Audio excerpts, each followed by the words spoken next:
Welcome to Life Recovery Today with Stephen Arterburn. In the next half hour, you'll obtain insights and tools to transform your life using the biblical principles found in the 12-step program. We believe everyone can benefit from a life recovery experience because we all have struggles in life. Struggles with addictions, food, depression, anxiety, and relationships, to name a few. You'll be encouraged to see how others have found a new way of life with hope for the future through life recovery.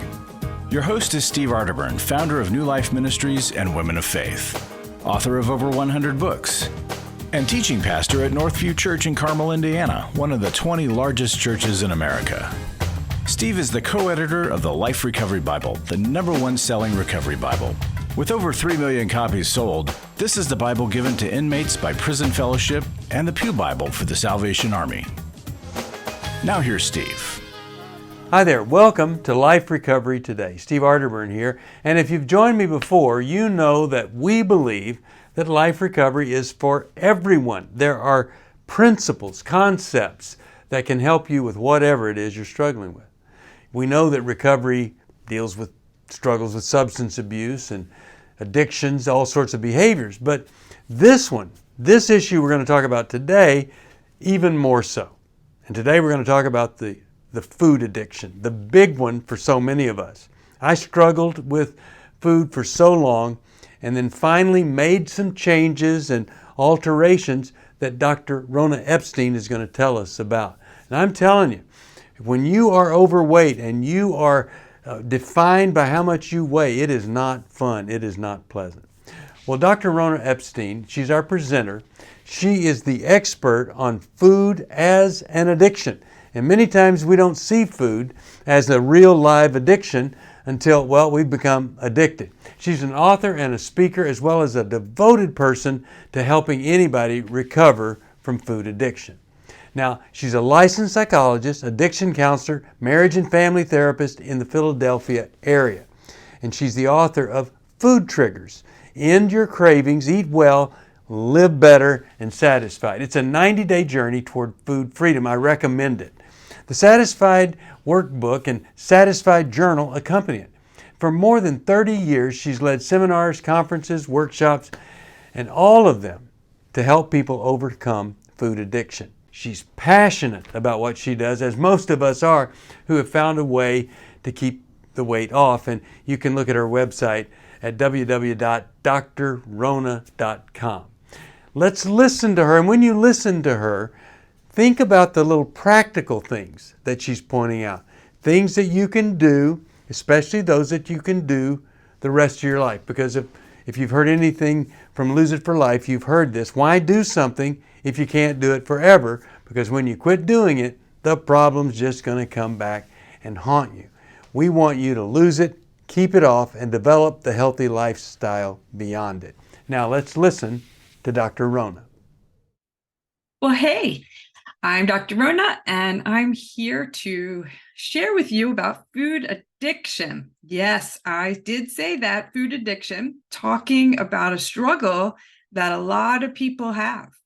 I just did a TikTok video that went viral, and thousands of people said, yes, that's me, when I said, with regards to Oreos and sugar addiction, that for me, one was too many and 1,000 was never enough. And I admitted that on TikTok, and all these people, thousands, got on and said, me too. I can't have them in my house because if I have one, I'll eat the whole thing. And I'm sure a lot of you understand because Oreos are addictive. And when I was a kid, I used to live on junk food. Somehow or another, we just didn't have the information that we have today about how unhealthy and how crazy that people can get. We didn't know that sugar can make a person have brain fog or ADHD, that there's all these illnesses like diabetes and how people are becoming obese. And, we fat shamed people, but we didn't really understand that we were creating a serious problem. In my house, I was allowed to eat Pop-Tarts for breakfast and Captain Crunch and peanut butter and jelly on white bread for lunch and pasta for dinner. And that's what I lived on, white flour and sugar. And it was no wonder I was not doing well in school, and I was, getting more and more overweight and feeling ashamed of my body. And the addictiveness to sweets was growing and growing as I was a kid.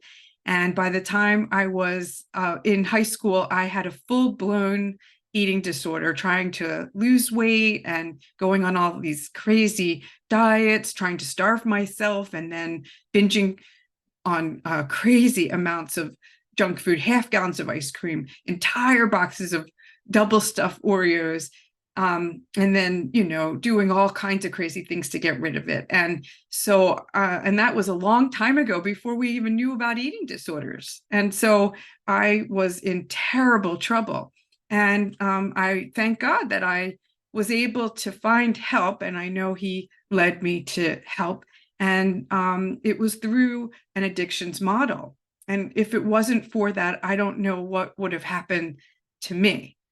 And so I now am thankful to be celebrating over 40 years of recovery. And I have spent my entire adult life helping other people out of trouble with addictive eating, people who are struggling with obesity and bulimia and binge eating and, just food addiction. And so for me, sugar was my addictive behavior. I mean, I was really a sugar addict. I didn't really struggle with it, binging on other foods, but I work with people who have, eat whole pizzas. I think pizza was given the prize for being the most addictive food. That wasn't my issue, but I know pizza is very addictive for people. I know people who've gone out in the middle of the night and, gotten a pizza and eaten the whole thing. And, it's chips, and other people I've worked with who just really eat way too much volume, way too much of their food at their meal times. And so food addiction can come out in a variety of different ways. For some people, it is, more of a bulimia. Eating disorders can be more emotional. And for some people, you can treat an eating disorder with emotionally based treatments. And for some people, an addictions model can be a solution. And so you might ask, well, how does that really work? You have to eat, you can't be abstinent. A lot of people ask that. I know for me, I get questions about that all the time. If I'm a food addict or a sugar addict, how am I supposed to get into recovery? Alcoholics can be off of alcohol, drug addicts can be off of drugs, but I can't be off of food. And of course, that's true. We do have to eat, but we really don't have to eat Oreos and ice cream. And the foods that we get addicted to are generally not foods that we need to live on. And so we also don't need to eat in ways that are druggy. Like, we don't need to drown our feelings with food. So for people who struggle with addictive eating, there is a solution.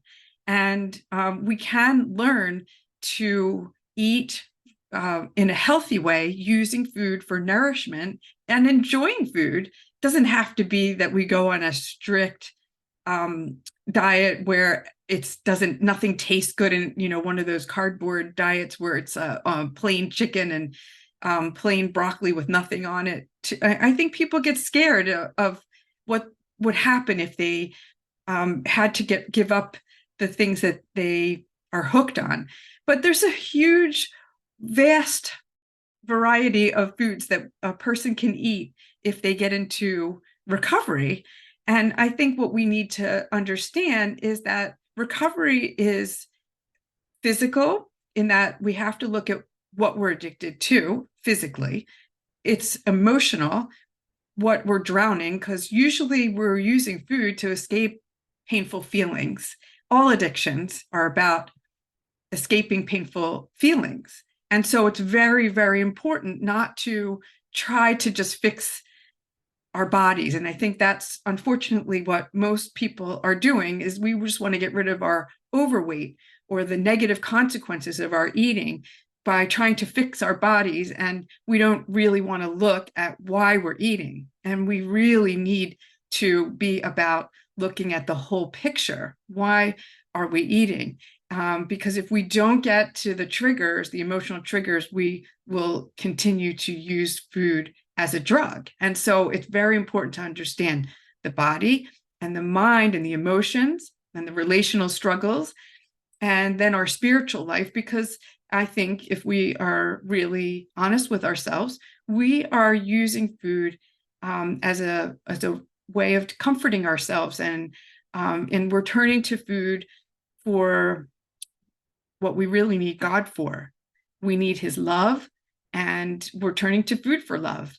Food has been a faithful friend. A lot of us started using food when we were really young, and food was there to help us and to give us that sort of comfort when we needed it, and to give us a way of escape when we needed it. But it's turned on us. And now we hate ourselves and we hate our bodies. And some of us are struggling with all kinds of illnesses like heart disease and diabetes. And then we're full of shame. And it's a terrible problem if you're obsessed all day long thinking about food and you can't get those thoughts out of your head. And so many of the people that I work with and myself, when I was in it, it's just like your brain is being hijacked by obsessive thoughts and cravings all day. And it's a terrible life. It's no different than substance abuse for people who are in this bondage. And it's definitely like, it is like being away from God. It just takes us away from God. It's a block that keeps us from Him. And He is a jealous God, and He wants us to turn to Him. And He is a much better lover of our soul. So we need to look at this as a body, mind, and spirit problem with a body, mind, and spirit answer. And so if you have been struggling with overeating and you've tried everything, and I know many of us have tried everything. Some of us have been on every diet known to man, and we can't stick with the diets. And that's how you kind of know you have a problem. If you keep trying and it's not working, and everything you do just maybe works for a short while, but it doesn't stick. And you're on those roller coasters where you're like on and off, and you lose the weight, but then you gain it back, and you're just kind of stuck in a battle. And if you're a person who, is just tired of the battle and you know that you need help, then stay around and maybe we can learn something here about how you can break free through a recovery process that can transform your relationship with food instead of just another Band-Aid diet program or a little help here or there, but really, really change your relationship with food and know that you can have peace and freedom in your relationship with food and your body. So I'm excited for you. I'm glad you're here, and I'm looking forward to continuing for us to talk about this topic together. Are you going through your struggles alone? Do you want someone to talk to help you through your pain? Do you feel like a failure when you relapse again, telling yourself, next time will be different? Don't walk this path alone anymore. Join a life recovery group today and be a person that your friends and family can be proud of. God created us to be in community, and we believe everyone can benefit from a life recovery experience. There are life recovery groups all over the country, and if there isn't one in your area, we can help you start one. Life Recovery brings recovery to you, right where you are. You'll take a journey with others to find healing and freedom. Whether you're looking to join a group or start one, New Life Ministries is here for you. Call us at 1-800-NEW-LIFE or visit liferecoverytoday.net. It's hard to find a trusted friend when you're in crisis. Someone who's been there and understands, but who also has the training and skill to give you practical help. Family, friends, and churches want to help, but often they're not equipped to care for those dealing with problems like addiction and pornography, infidelity, anger, depression. New Life Ministries is here to provide help and hope in life's hardest places. We're not focused on making people feel better. we're focused on helping people do the work that will help them be better. At New Life, we have resources available to help you, like books, DVDs, CDs, workshops, and our network of licensed counselors.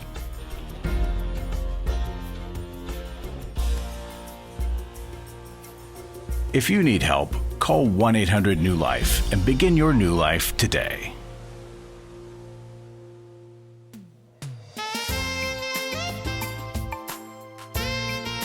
Welcome back. Well, I hope you can begin to see how recovery really is essential when you have this obsession with food. Now, I want to tell you something. I think a lot of people are obsessed with food because they became so dependent on food because they didn't know there was a problem with food. I used to sit and eat these big old tins of potato chips. I didn't know that that's how you got overweight. I didn't realize that was a problem for me. So sometimes people aren't just dealing with some deep wound, they're just unknowing. And that's what's great about the material here. It gives you information on things that you just simply may have missed. And the thing about Dr. Epstein is she has experienced it, she studied it, and she knows how to apply it. And she helps us to apply it for the rest of our lives. So I want to continue to explore with her recovery from food addiction. Here's Dr. Epstein. Well, hey, I'm back to talk with you a little bit more about food addiction. And I just want to say, if you struggle with overeating, that does not mean that you have a food addiction. If you can go on a healthy way of eating and learn to eat a piece of cake or some cookies in moderation, then by all means, you do not need to be looking at yourself as a food addict and do an addictions model. Although the 12 steps, I think, are great, no matter what your struggle is, but abstinence may not need to be your path if you can do moderation. The addictions model is for people who, no matter what happens every time, or most of the time, if they continue to ingest the foods that they are addicted to, usually the sugar and the refined carbohydrates, if they continue to do the behavior with food that's addictive, they will just stay trapped and they just can't learn moderation. It's the people who have been in and out of treatment and in and out of the diet programs, and they just aren't getting it together no matter what they do. And so if you're somebody who can do moderation, then you may benefit from a recovery program, but still learn to eat sensibly using maybe an intuitive eating model, or just working on not using food as a drug and learning to eat your nourishing foods and just being healthy with food. But if you can't eat certain things in moderation, then this is the path to consider.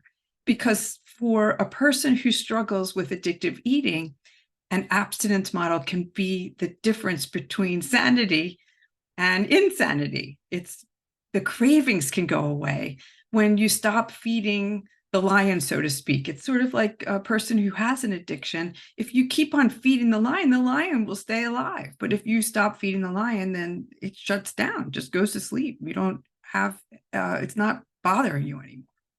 And so, that is sort of the idea with addiction treatment, is that you want to quiet the cravings. And so it's very different than going on a diet to lose weight. It's a lifestyle change. It's not aimed so much at weight loss, although weight loss would be a secondary benefit for those who need it. I think it's important to say that food addiction is not necessarily a weight thing. I work with people all sizes and shapes. And there are people who struggle with food obsession, who are normal weight, who manage their weight by exercising or starving in between their binges. And they still have a food obsession and insanity with food, and we can be all sizes. So I have 400-pound clients, and I have clients that are 125 pounds. And so it has nothing to do with weight. It has to do with our relationship with food and how much it's taking over our lives. Are our brains hijacked? Are we obsessing? Are we having cravings? Are we, just spending all of our time and energy trying to fight this battle, telling ourselves, no, we're not going to have it, and then having it anyway, and then being ashamed. And so recovery is a very different thing than weight management. And so the goal is very different. It's not really just about getting those pounds off.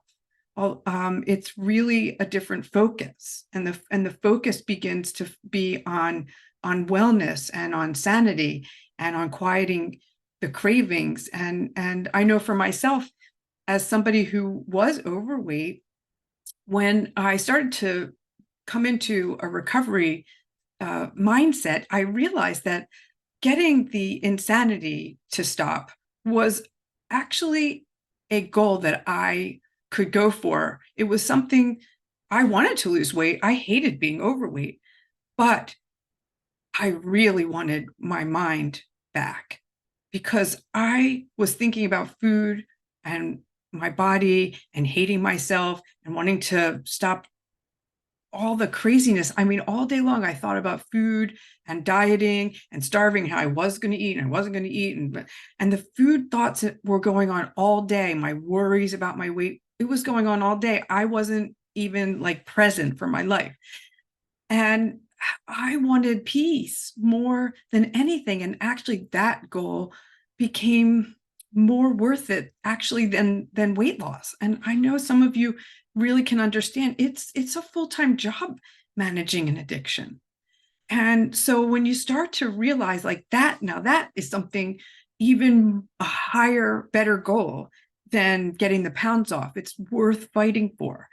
And so when you start to make that your goal, and you start realizing I need to not eat those food, not just because there's extra calories, but because I want my life back. I want peace and sanity, and I want to be there for my family. I've worked with people who they weren't present for their kids and they felt guilty because they were putting their kids in front of TVs because they were so fogged out from the binging that they couldn't even pay attention to their kids, and they were irritable and they didn't want to be there for their husband, or they were arguing with people because they just were so irritated all the time from the binging. And so we were fighting to get back to some sort of stability emotionally and mentally, and to be able to concentrate on the things that we're called to in our lives, that God has for us, a big, abundant, wonderful life that's being choked out by this food obsession and insanity. And so when we start looking at what we're going to do to recover, we have something to fight for. So if we start to create a recovery plan, we realize it's a transformation. It's not just, I'm going to go on a diet and I'm not going to eat that sweet because it's fattening. I'm not going to eat it because if I eat it, it's going to keep me in a crazy insanity that I'm not willing to live in anymore. When I was introduced to the idea that I need to abstain from sugar because it's life and death, and it is actually like a choice. If I choose to eat sugar, I believe I might as well be choosing death, because it will rob me of my life, because I cannot think straight and I cannot live right if I'm obsessing about food. And I can't really have a full life if that's in my life. And so I have to make every effort to put recovery first so that I have a life and I can be in it. And if that makes sense, it's a total game changer. And so it's a lifestyle choice. It's a recovery choice. It's more like heroin or alcohol addiction recovery. And so we start to have to look for, like, what do we need to do to have recovery so that we have everything in place to support us in being able to eat healthy and have ourselves mentally and spiritually in a position to not need food to drown our feelings. And that is really something that is not the small matter. Being in a position in our lives where we don't need food as a drug is really what it's all about. And that's why we need counseling and why we need recovery groups to learn how to live our lives in a more peaceful way and a more sane way so that we don't need a drug. And food is a very easily accessible drug. And so I will be talking more about how to do recovery. Many of you may already have recovery groups or are involved in different therapy groups, but it's important to understand that if you want to be free from food abuse and food addiction, you have to live your life in a way that supports not needing to drug yourself. And that is what recovery is all about. So I will be in the next shows telling you a little bit more about how to create a food recovery food plan, which can be tricky because so many of us have different needs and different ways that we we're not all the same. I don't believe in one size fits all. And so I will help you kind of look at that, how to do that, and how to think about supports and all the pieces that need to be in place to help you if you struggle with this challenging problem. Welcome back. Well, I think you've seen some great strategies, insights, and answers here. But many times we see it, we try it, and then we're struggling. So if after all of this you're continuing to experience some challenges with food, well, how about let us help you start the recovery process. We use a method that can involve the 12 steps, and we'll work you through it. There's a whole workbook just for 12-step work in the area of eating disorders. But also, Lose It for Life isn't really a 12-step program. The bottom line for all of these is doing some things you can do for the rest of your life. And rather than swooping down and changing everything that you do, change in small increments, little bitty things that you can maintain. Like for me, all I needed to exercise, but my first step was get up early enough so I could exercise. Now, I'm really excited that you were able to listen to somebody that's done the research, lived it, and has helped you apply it. And I'm really grateful that you tuned in today. We're going to see you next time, and we'll continue to look at these issues where life recovery can change everything. Life recovery can be the foundation of not just a whole new life, but a life that's rich and full of God's meaning, truth, and wisdom. Thanks for joining us for Life Recovery Today with Stephen Arterburn. We hope this program has helped you integrate God's truth and wisdom into your recovery journey. This program is brought to you by New Life Ministries, and it's your support that keeps this program on the air. When you contact us for any reason, be sure to let us know that you watch on NRB. Call us at 1-800-NEW-LIFE or go to liferecoverytoday.net. Please join us again next week for more Life Recovery Today.